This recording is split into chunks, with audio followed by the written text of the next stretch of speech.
Bismillahirrahmanirrahim. Assalamualaikum warahmatullahi wabarakatuh. Pada video ini saya akan menjelaskan mengenai prinsip dasar dari penetapan kadar CU dalam sampel terusi dengan metode analisis gravimetri. Mari kita telaah terlebih dahulu judulnya ya. Dari judulnya saja kita bisa tahu penetapan kadar CU dalam terusi dengan metode analisis gravimetri ini, maka analit atau zat yang akan kita analisis di sini adalah CU ya. Artinya di akhir analisis kita nanti akan mendapatkan data atau hasil persen CU. Jadi kadar yang akan kita hasilkan itu adalah kadarnya si CU. Nah, CU ini kita analisis dari sampel apa? Pada penetapan ini, sampel yang kita gunakan adalah garam terusi. Apa sih garam terusi? Nama lainnya itu adalah CuSO4 5H2O ya, atau yang dinamakan tembaga sulfat pentahidrat. Nah, bentuknya itu seperti ini. Dia berwarna biru, jadi bongkahan biru, padatan kristal yang berwarna biru yang mengikat 5 molekul air.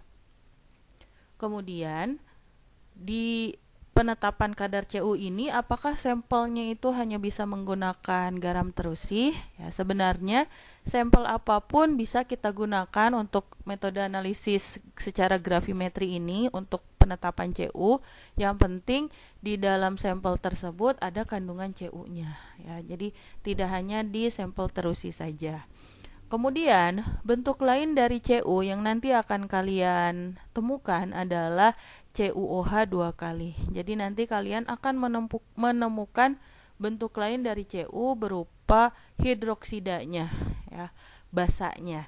Nah, ini si CuOH 2 kali ini terbentuk dari pengendapan sampel CU oleh suatu basa kuat. Jadi nanti kita kan akan mengendapkan si CU ini. Nah, hasil pengendapannya itu nanti akan terbentuk CuOH 2 kali ya. Namun si CuOH 2 kali ini atau endapan ini sifatnya itu tidak stabil ya. Kenapa tidak stabil? Karena dia mudah terurai, apalagi kalau ada pemanasan. Jadi karena pada saat pengendapan nanti itu kita akan ada pemanasan, nah otomatis si CuOH 2 kali yang tidak stabil ini dia akan teroksidasi, terurai, membentuk oksidanya ya. Oksidanya itu apa? Yaitu CuO ya. Jadi nanti pada saat pengendapan si CuOH 2 kali ini akan langsung terurai menjadi CuO berupa endapan yang berwarna hitam ya. Jadi pada saat nanti endapan yang akan kita temukan itu, yang akan kita temui itu bukan CuOH 2 kali, melainkan CuO yang berwarna hitam. Nah, nanti si CuO ini, si endapan CuO yang hitam ini akan juga kita temui pada saat akhir analisis ya sebagai abunya ya. Jadi di akhir analisis itu abu yang akan dihasilkan adalah dalam bentuk CuO. Nah, seperti itu. Dan abu ini juga yang nantinya akan kita timbang di akhir analisis. Jadi abu yang akan kita timbang di cawan itu ada abu. Nah, abunya itu dalam bentuk apa? Dalam bentuk CuO ya. Selanjutnya, bagaimana sih prinsip dasar dari penetapan ini? Larutan CuSO4 atau tembaga sulfat pentahidrat, tembaga 2 sulfat pentahidrat, ketika dilarutkan dia itu akan langsung terhidrolisis ya. Jadi dia akan mengalami hidrolisis oleh air, membentuk apa? Akan menjadi endapan CuOH 2 kali. Yang berwarna apa? Tadi sempat kita bahas bahwa endapan CuOH 2 kali itu berwarna biru ya, hampir sama dengan warna CuSO4. Nah, apa akibatnya? Dengan terhidrolisisnya si CuSO4 5H2O ini menjadi CuOH 2 kali, maka yang terlihat oleh kita larutannya itu menjadi sukar larut. Ya, kenapa dia sukar larut? Karena ketika dilarutin langsung terbentuk endapan CuOH 2 kali. Lalu bagaimana mencegah terbentuknya endapan ini? Nah, untuk mencegahnya maka dilakukan penambahan asam. Ya. Jadi fungsi penambahan asam ini untuk mempermudah pelarutan si CuSO4,5H2O. Kenapa si asam ini bisa mempermudah kelarutan si CuSO4,5H2O? Karena dengan adanya penambahan asam dia akan mencegah tadi CuOH2 kalinya si Cu-nya itu dicegah untuk terhidrolisis ya. Jadi akan mencegah proses hidrolisis dari ion Cu. Ya, jadi kita pengennya semua CuSO4-nya itu terlarut menjadi ion Cu2+. Kemudian asam yang nanti kita gunakan itu apa? Ada banyak asam itu ya. Kita ketahui bersama asam itu ada HCl, ada H2SO4 dan yang lainnya. Nah, asam yang sering digunakan sebagai pengasam itu kan yang paling sering kita lihat itu adalah HCl dan H2SO4. Lalu di antara kedua asam ini asam mana sih yang dipilih? Apakah HCl atau H2SO4? Ternyata asam yang digunakan adalah H2SO4.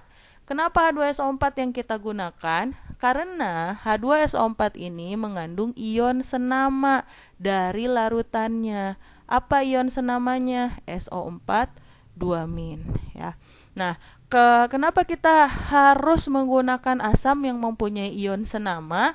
Selain supaya dia mudah larut ya fungsinya, juga supaya nanti tidak menambah jenis pengotor.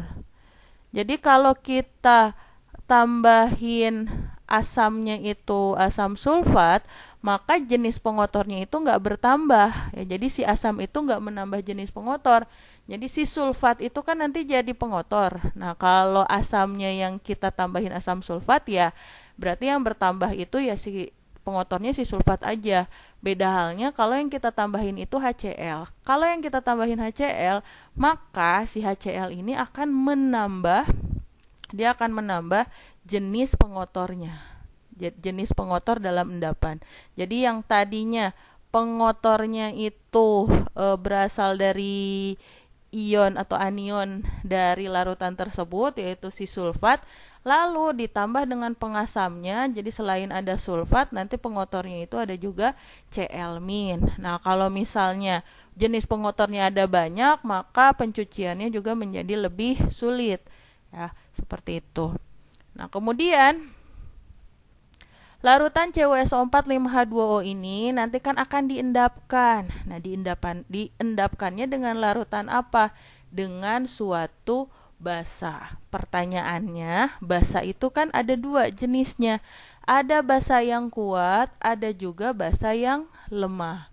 Lalu, kalau di sini yang kita pilih adalah basa yang kuat ya. Pertanyaan kembali ya di sini, kenapa sih basa yang kita pakai ini basa kuat, bukan basa lemah? Ternyata kalau yang kita tambahkan basa lemah, dia itu tidak akan mengendap. Ya, kenapa tidak mengendap? Karena yang terbentuk itu bukan CuOH. Kalau yang kita tambahin asam basa lemah ya, yang terbentuk apa? Misal kalau yang kita tambahin itu basa lemahnya NH4OH ya, basa lemah yang sering kita pakai di laboratorium itu kan biasanya NH4OH ya atau NH3 amonia.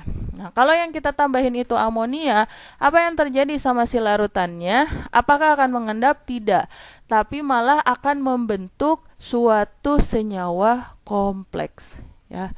Jadi akan membentuk suatu senyawa kompleks. Nah, kita ketahui bersama bahwa senyawa kompleks itu merupakan atau bentuknya itu larutan ya. Jadi nggak akan mengendap kalau yang terbentuk suatu senyawa kompleks.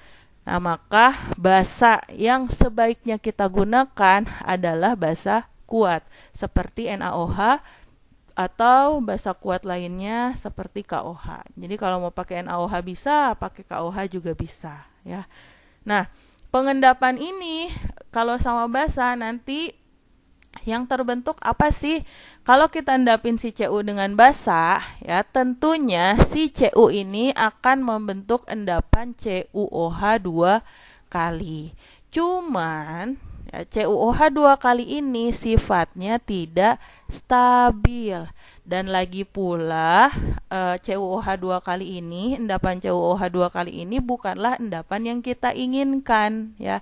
Jadi kita nggak mau nih mengendapkannya itu menjadi CuOH 2 kali ya. Nah, kita pengennya endapannya itu dalam bentuk yang lain. Dalam bentuk apa? Dalam bentuk oksidanya. Nah, bagaimana supaya si CuOH 2 kalinya ini menjadi oksidanya? Maka si pengendapan ini kita lakukan dalam keadaan panas ya. Jadi si CuOH 2 kali yang tidak stabil ini kalau dalam keadaan panas dia akan langsung terurai menjadi oksidanya. Apa sih oksidanya dari si CuOH 2 kali ini? Yaitu dalam bentuk CuO. Warnanya apa? Warnanya hitam atau hitam kecoklatan. Nah, nanti si CuO ini akan disaring, dipijarkan, lalu setelah dipijarkan akan ditimbang sebagai abu CuO lagi ya. Jadi CuO yang tadi mengendap ketika ditambahin NaOH nanti akan kita saring, kita pijarkan, dan ketika dipijarkan abunya juga sebagai CuO lagi ya. Mungkin ada pertanyaan di sini. Kenapa sih harus dipijarkan kalau misalnya abu yang dihasilkan itu CuO lagi ya? Kenapa harus dipijarkan? Kenapa nggak langsung ditimbang aja si endapannya ya? Jadi fungsi dari pemijaran ini adalah nanti untuk menghilangkan dua hal. Yang pertama, dia itu untuk pemijaran itu dilakukan untuk menghilangkan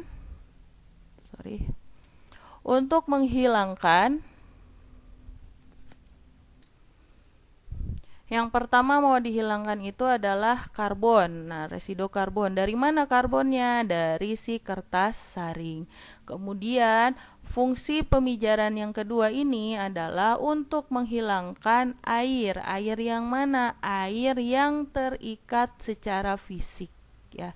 Jadi, tetap meskipun si endapannya dalam bentuk CuO, abunya juga dalam bentuk CuO, endapan ini tetap harus dipijarkan karena kita harus menghilangkan karbon dan air yang terikat secara fisik dalam endapannya. Seperti itu. Nah, kemudian ini adalah persamaan reaksinya. Jadi tadi seperti yang saya jelaskan, si CuSO452O itu nanti akan yang tadinya padatan kita larutkan ya menjadi larutan CuSO4, dan ketika ditambahkan pengendap regen atau reaksi pengendap yaitu berupa basa kuat, nanti si Cu ini akan berubah menjadi CuOH 2 kali. Namun si CuOH 2 kali ini tidak stabil. Nah, sedangkan pengendapannya ini sendiri dilakukan dalam kondisi panas ya. Karena adanya pemanasan, CuOH 2 kali yang tidak stabil ini dia akan terurai membentuk oksidanya yaitu CuO. Nah, endapan CuO yang terbentuk ini nanti akan kita pijarkan menghasilkan atau tetap sebagai CuO ya. Jadi menjadi abu CuO. Nah, abu CuO inilah yang nanti akan kita timbang bobotnya untuk mencari kadar Cu dalam abunya. Ya, seperti itu. Nah, lalu pengotornya apa sih yang ada di dalam penetapan ini? Tentunya tadi sudah sempat dijelaskan juga bahwa pengotornya itu adalah ion sulfat atau SO4-2-. Dari mana sih si SO4-2- ini? Yang pertama, dia berasal dari sisa ion sampel CuSO4-5H2O. Jadi si sampelnya itu kan ada ion sulfatnya. Tentunya dia akan menambah pengotor. Kemudian dari mana lagi? Yaitu dari pengasam. Pengasamnya itu apa tadi? H2SO4.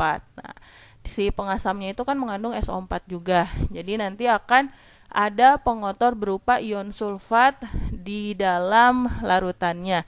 Yang nanti si pengotor ini akan menempel pada endapan CuO. Nah, si pengotor ini tentunya harus kita hilangkan dengan cara pencucian. Dicucinya sama siapa? Sama Aquades. Nah, kenapa dicucinya sama Aquades? Karena Aquades atau air suling merupakan suatu pelarut universal. Nah, si Aquades ini juga tidak bereaksi dengan CuO. Jadi ketika dicuci, nanti si endapan CuO-nya itu tidak berubah, tetap dalam bentuk CuO walaupun dicuci dengan Aquades. Selain itu, si larutan pencuci ini atau Aquades ini juga dapat melarutkan si ion sulfatnya. Jadi, ion sulfatnya bisa larut sama Aquades, tapi endapannya CuO-nya tidak bereaksi sama Aquades ya. Pencucian dilakukan sampai dengan bersih atau bebas dari pengotor. Nah, bagaimana kita tahu kalau si endapan yang kita saring itu sudah bebas dari pengotor? Maka kita harus lakukan uji bebas pengotor. Nah, bagaimana cara melakukan uji bebas pengotor? Kita lakukan penambahan larutan BaCl2 pada suasana asam. Jadi nanti BaCl2 kalau ketemu sama pengotor si ion sulfat, maka dia akan membentuk BaSO4 ya, endapan BaSO4 yang berwarna putih. Jadi kalau misalnya si endapannya itu masih mengandung pengotor, kita uji filtratnya, kita tambahin BaCl2 dalam suasana asam ya. Terus kalau si filtratnya itu ternyata ketika ditambahin sama BaCl2 dalam suasana asam itu menjadi keruh, artinya di dalam filtrat itu masih mengandung SO4 2-min. Nah, sehingga harus dilakukan pencucian kembali. Tadi pencuciannya dengan menggunakan Aquades. Nah, Aquadesnya itu Aquades yang bagaimana? Yang dingin atau yang biasa atau yang panas? Nah, kita gunakan Aquades yang biasa. Jangan gunakan Aquades yang panas. Kenapa? Karena penggunaan Aquades yang panas itu nanti akan dapat memperbesar pori-pori dari kertas saring. Nah, apa akibatnya kalau si kertas saring ini pori-porinya itu membesar? Maka nanti akibatnya akan menyebabkan kebocoran pada saat penyaringan. Jadi si kertas saringnya itu kayak terurai gitu sama si Aquades kalau kita pakainya Aquades yang panas. Jadi kita gunakan Aquadesnya itu yang biasa atau yang dingin. Jangan gunakan yang panas karena kalau yang panas itu nanti si selulosanya itu bisa terurai sama air panasnya itu sehingga pori-porinya membesar, lalu pada saat penyaringan akan terjadi kebocoran. Oke. Demikian prinsip dasar dari penetapan kadar Cu pada sampel terusi, garam terusi dengan metode gravimetri. Semoga bisa dipahami. Terima kasih. Assalamualaikum warahmatullahi wabarakatuh.